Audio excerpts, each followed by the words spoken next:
Hunting bullet versus match bullet. Here we go. I've got 3 rounds of 230 atips loaded up, followed by 220 eldx bullets. I've got a 12-inch plate out there at 520 yards to simulate maybe the vital zone on a North American animal.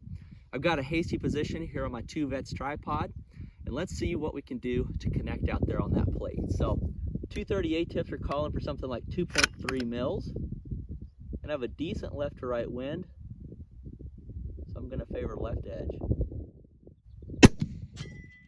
Impact on the right edge, a lot of wind. Impact, I'm holding a half to center. Impact.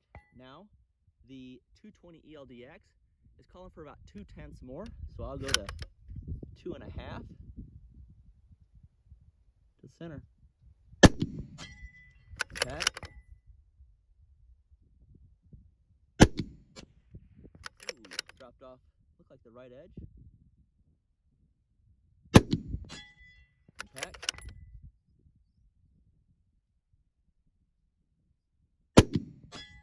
Impact. So there you have it.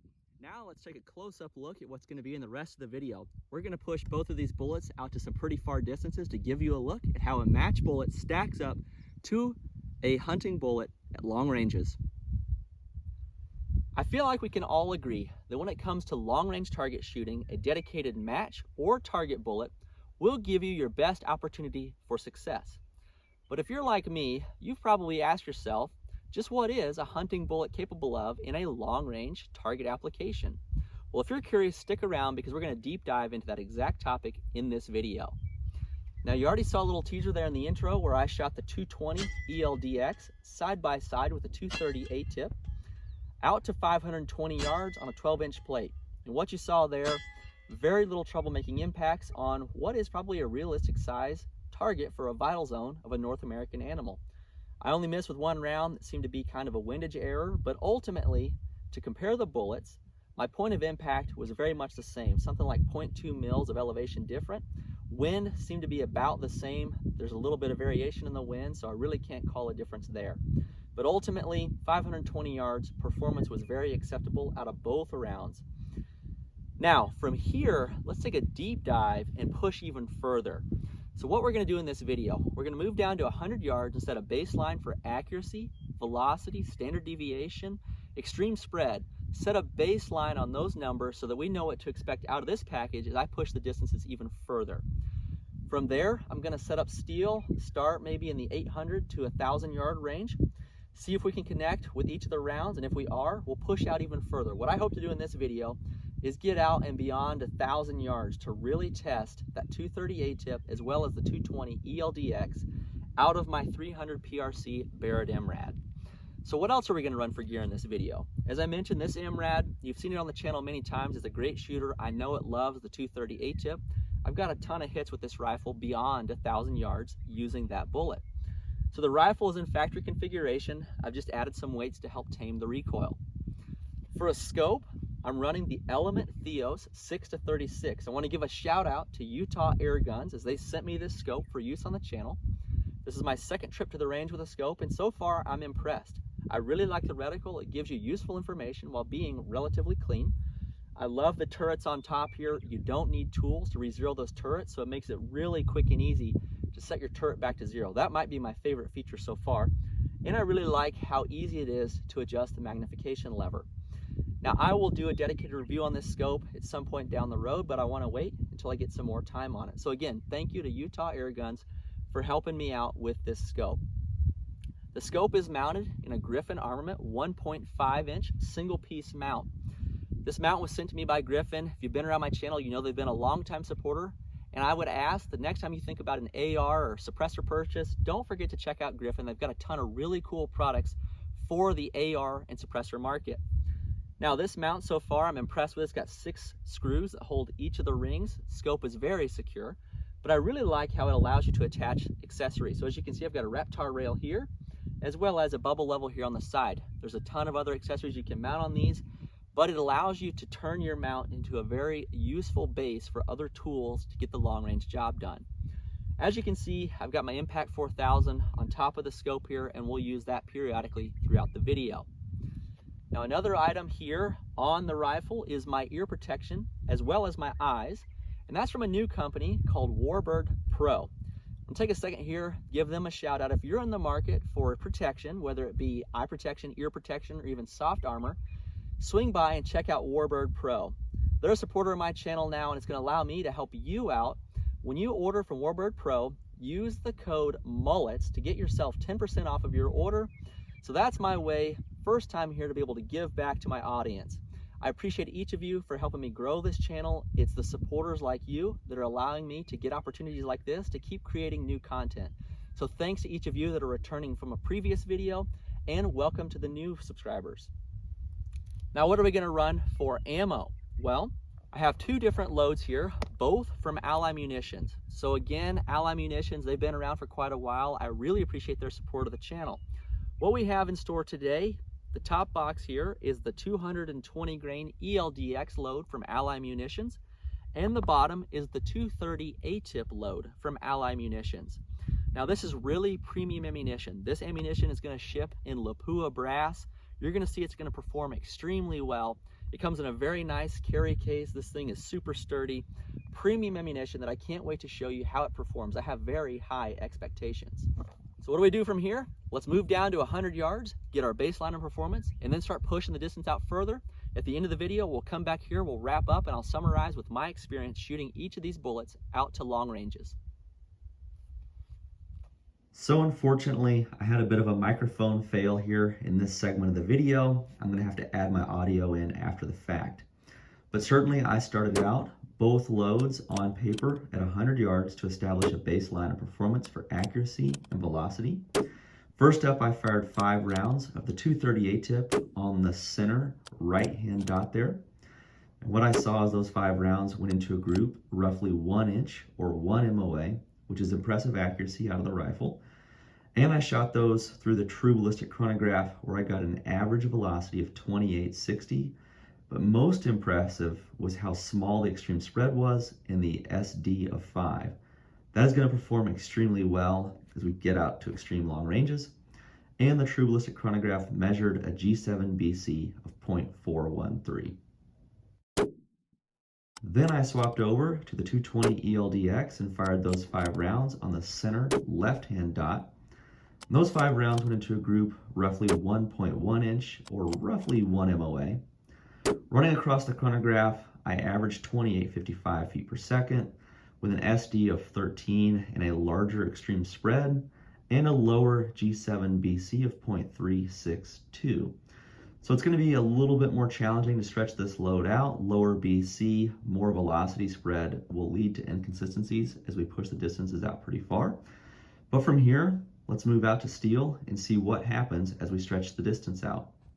Let's put some rounds on steel. I've got a handful of 230 ATIPs loaded up, and I've got a 2/3 Zipstick out there at 897 yards. That's calling for 5.5 mils. I'll go ahead and dial that on.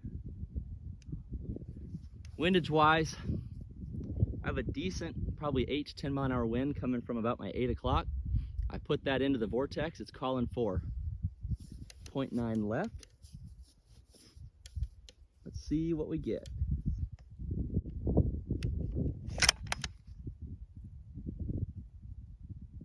.9 left. Let's go 1 actually.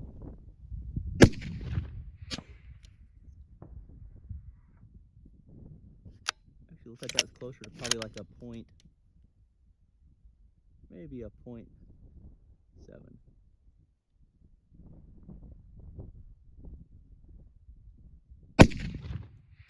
Impact on the right edge. 0.8.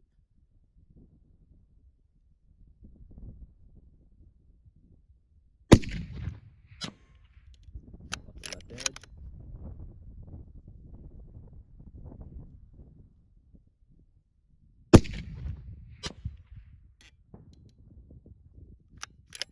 Get a good call. That wind is pushing pretty hard.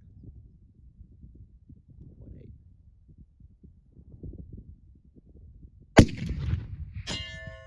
Impact on the upper shoulder at 0.8.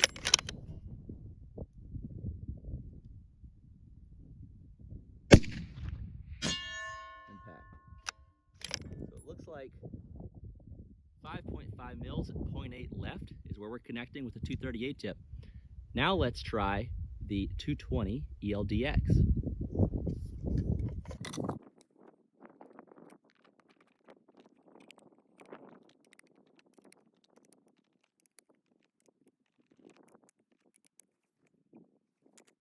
Earlier, I ran the numbers for the 220 eldx and I came up with 5.8 mils. So I'll go ahead and dial that on. We were just making our impacts at 0.8 left, so let's hold that again. Impact.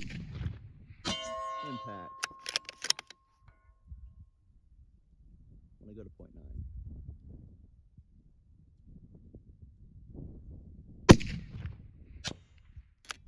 That right edge. See the trace really well. Let's go 1 mil. Impact. 1 mil.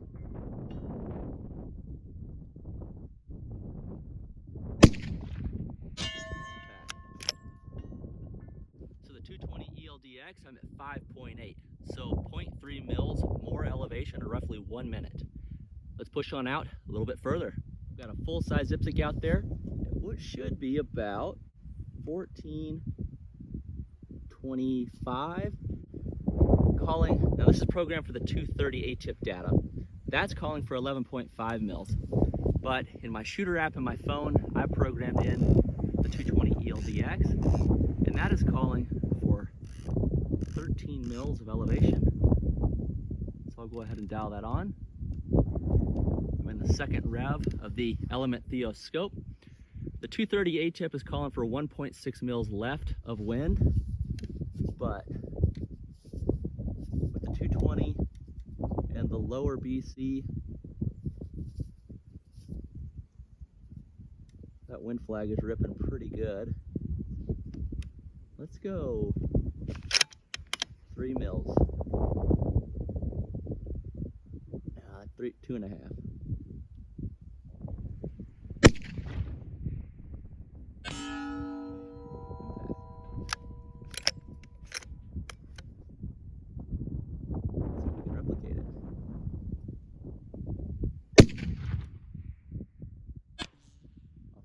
Edge to 2.3.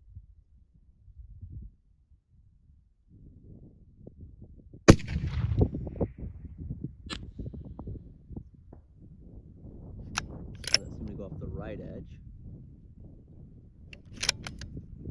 2 point. The wind flag died though. Let's go 2.5.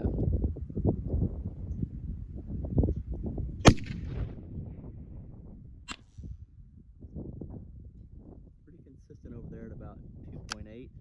Let me come up a tenth, 2/10.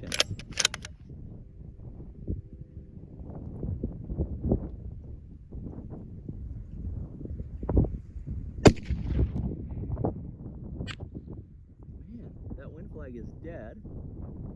2.8. We're at about 3.5.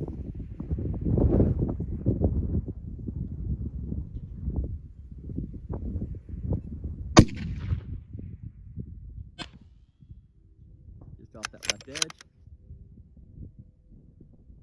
3.4. That wind flag is dead, but I guess the Mirage is pushing.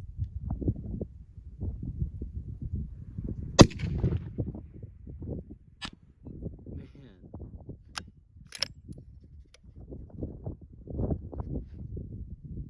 That wind is tough. If I send one more, let's go at 3. Now there's the wind flag picking up. 3.4.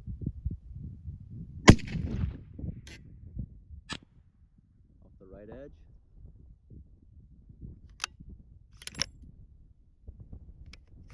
One more at 3.8.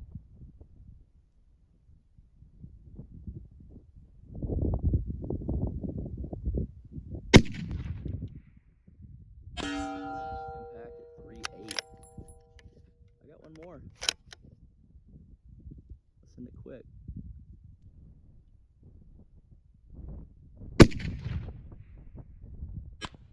Off the left edge. That's all we got. Man, that is a tough course of fire. It seems like my elevation at 13.2 was pretty close. Really not that consistent. Out of 10 rounds fired, we got 2 impacts, I believe. Let's swap over to the 230 atip and see what happens. I just loaded up a handful of the 230 atips. We're still on the full size IPSC out there at 1425. Now remember, my app was calling for 11.5, so I just dialed that down. And wind was crazy. My last impact there was at like 3.8. That wind flag is pushing. You can see the Mirage pushing left to right. I guess I'll start at 3 mils left. We'll see what it looks like.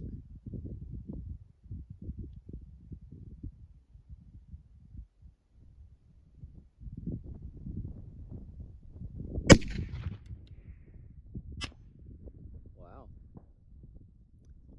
So it's more like 2 mils. I need to come up like 3/10. Let's go 3 mils or 2 mils.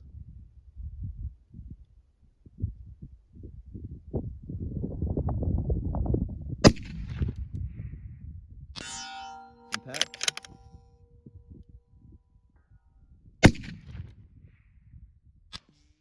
Just over that left shoulder.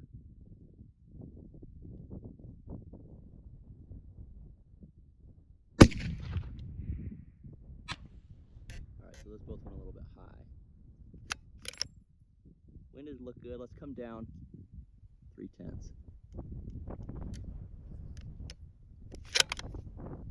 Go 2 mils.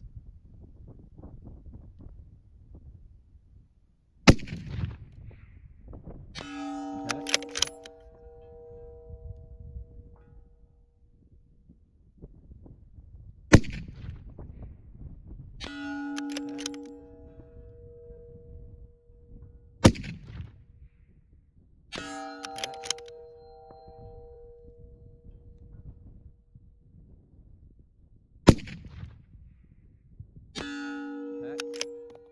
Alright, so I think I've proven my point. 11.5 mils elevation is spot on. And I was, quite a bit less wind. I was pretty consistently there at the 2 mil mark. And we were just hammering with the 230 atip, very consistent. I think I still have some ammo left. Let's push out further. I ran down, put my 30-inch circle out there at what ranges at 1,870 yards. Now, I've got 10 rounds with the 230 atip loaded up. To keep things apples to apples, I ran both loads through the shooter app, and the 230 atip is calling for 18.9 mils to get out there. So I'm into the second rev.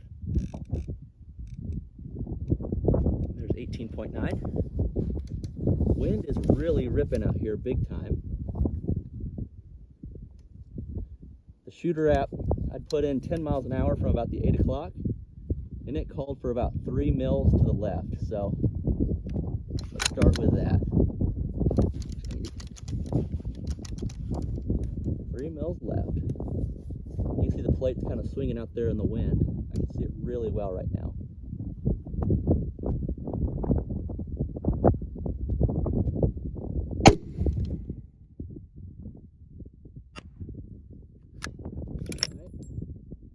So that seemed to drop over there. At about 4 mils, I'm going to come up 3/10.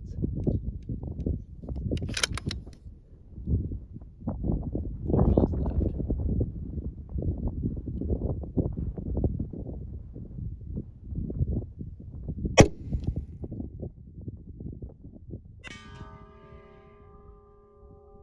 left. That might have been an impact. I see the light flashing, but the plate didn't seem to react.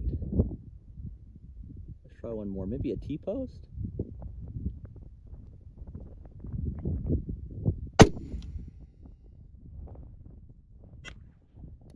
Right over the top, so wind look good. Let me come down 2/10.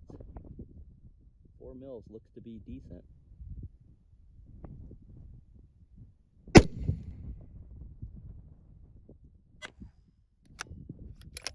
I'm going to come up a 10. 4 mils. We'll cut that back to like a 3.8.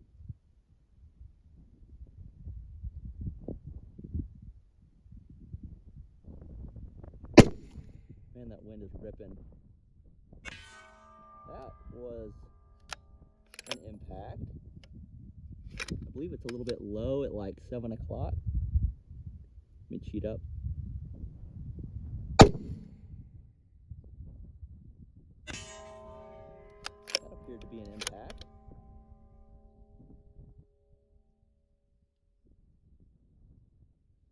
Oh, almost a mistake.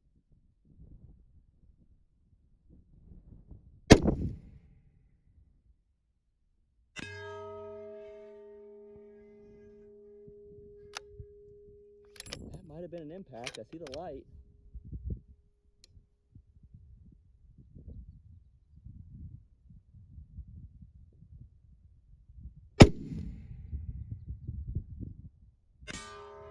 That's definitely an impact. Well, it seems like, call that 19.1 and 3.8 mils is the solution with the 230 atip. Seems to be pretty consistent now. That's a lot of fun. Let's swap over to the 220 eldx. Curiosity got the best of me. I ran down range and looked at my target. I found 6 impacts from the 230 atip out there at 1,870 yards. I believe I fired 8 rounds, so that is really impressive consistency out of that load. Now I've swapped over to the 220 eldx. You saw that struggled a little bit at 1420. And at this point, according to my shooter app, we're well beyond going subsonic or into that transonic range. So it may see more inconsistency, but I'm gonna send the rounds and see what happens. My shooter app is calling for 23.7 mils, which I'll dial on. Or actually, the scope tops out at 23.2. So I'm gonna have to hold over 0.5. If you remember, we were making our impacts at 4 mils. Now the shooter app is calling for an additional mil for this bullet, which would put me out there at 5. But I tell you what, there's nothing, so if I hold over that half, there's nothing I'm holding in space.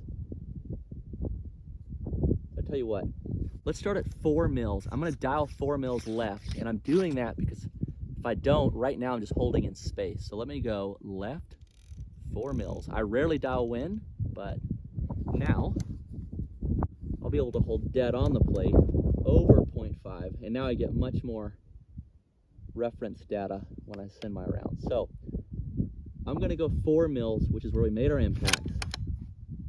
See what happens. Holding over a half for 23.7.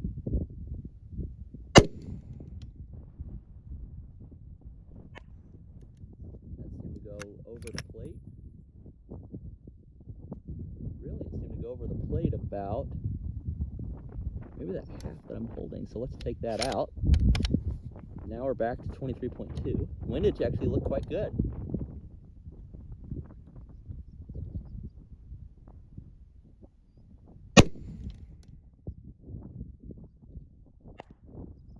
Just off that right edge. Elevation looked good. So I'm going to go another half.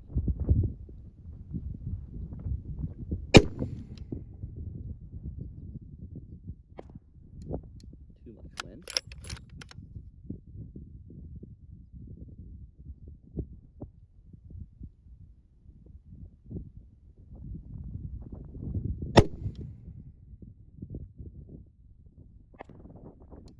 So that one dropped quite a bit lower than the others. Let me work on my bag.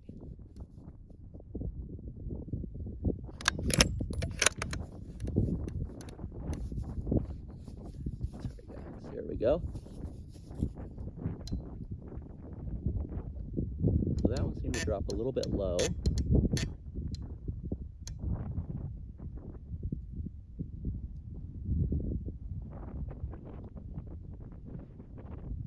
Go a half left.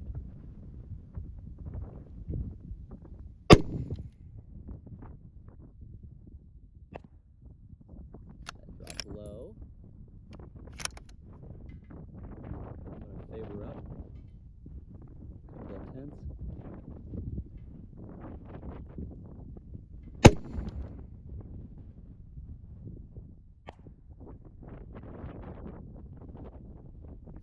No call on that one.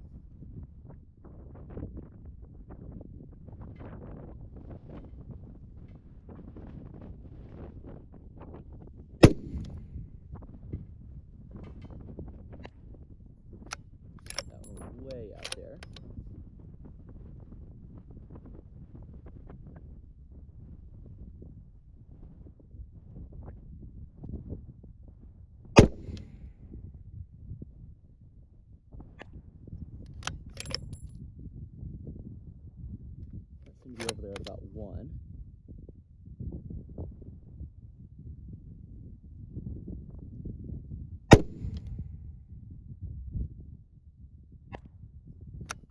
One was, let's go 1.5. Remember, I have 4 dialed.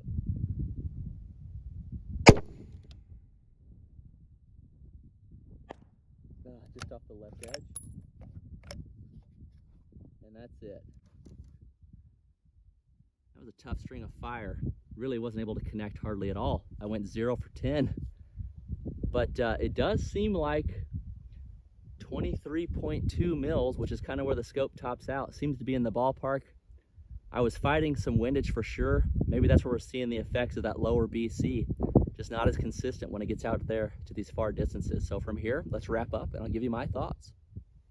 All right, how fun was that? You got to let me know in the comments down below. How did the 230 atip perform versus your expectations? And how did the 220 eldx perform versus your expectations? While you're doing that, I'm going to summarize my experience.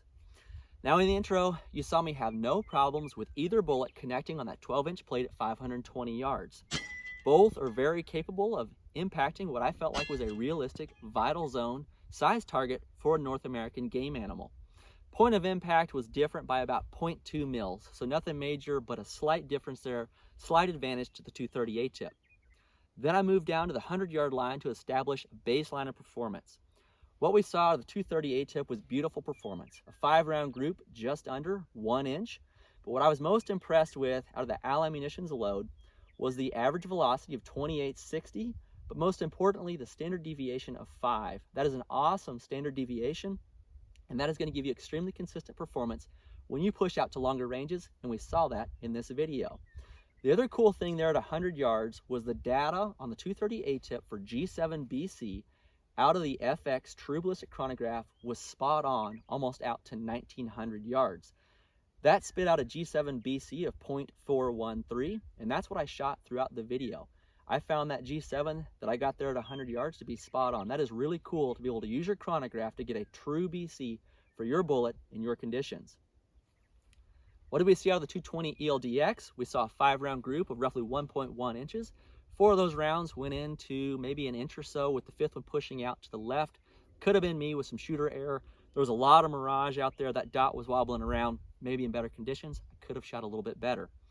Velocity-wise, not as good of performance. We saw an average velocity of about 2850, so very similar to the 230 atip, but a little bit higher standard deviation there in the 13 range.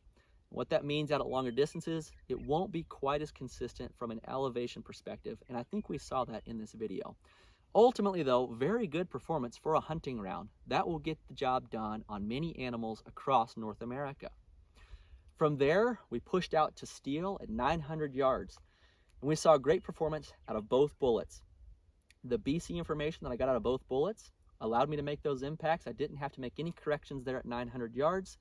Really happy with the performance. I definitely was fighting some wind, but what I found from an elevation perspective, the 230 atip shot about 0.5 mils flatter than the 220 eldx. So while velocity started out very similar, you're starting to see that higher BC show its advantages there in the 900-yard range. Then I pushed out to 1420 yards, and this is where performance started to really get different. We started with the 220 eldx, came out of the gate strong. We got a first-round impact out there, which I believe turned out to be luck because I couldn't replicate it. I only made 2 impacts out of 10 rounds at 1420 yards. If I remember correctly, that bullet was 13.5 mils of elevation. Wondering if maybe something was up, maybe shooter error, something was up with my rifle, I swapped over to the 230 atip, almost couldn't miss. So it was amazing how drastic the performance change was when I went from the hunting bullet to the dedicated target round. If I remember correctly, that 230 atip was 11.5 mils of elevation to 1420, so about 2 mils flatter. So now you're really starting to see a significant difference in the performance of those bullets and the advantages of the higher BC. Now, because my actual data at 1420 was so far off of what the calculator called for, I went into my shooter app and adjusted my G7 BC down on the 220 eldx to something like 0.33. to get the data in the calculator to actually reflect what I saw out there at distance. Then I pushed out to 1,870 yards, and again, drastic performance difference. At 1,870 yards, we saw that 230 atip have beautiful performance. I went 6 for 8. That is awesome. Over a mile. Something like 19 mils of elevation to get out there. Feeling good, I swapped over to the 220 eldx. I was a little bit nervous based on the performance I saw at 1420 and the information I got out of my calculator. What I saw in the calculator is the odds were against the 220 eldx. It was starting to go transonic or subsonic in about the 1,600 yard range. And when that happens, you lose consistency. There was a lot of wind out there, and I topped out my scope. I couldn't dial enough to get what I needed out of the scope, so I had to hold in the reticle, which allowed me to then dial my windage to get it more centered up. So a little bit different than I normally shoot, but ultimately I was not able to connect with the 220 eldx at 1870. I was able to see my impacts. They were close. And I feel like about 23 mils of elevation was in the ballpark. There definitely was a lot of wind out here today, so the wind might have been pushing that bullet around. But unfortunately, I feel bad. I wish I could have connected with the 220 eldx out there at 1870, but it just wasn't in the cards today. So what were my expectations? I expected the 1,000 yard distance to be kind of the magic number, and I feel like we saw that in this video. I expected both bullets to perform very similarly out to 1,000 yards with regards to drop and consistency of impact. And then beyond that, I felt like the match bullet or the atip was really going to pull away and lead the pack. That's what we saw. Is that what you expected? Let me know. I want to chat about it down below. Ultimately, really cool to be able to compare these two bullets side by side. That 220 eldx Ally munitions load is extremely capable. We saw that have no problems all the way out to 900 yards.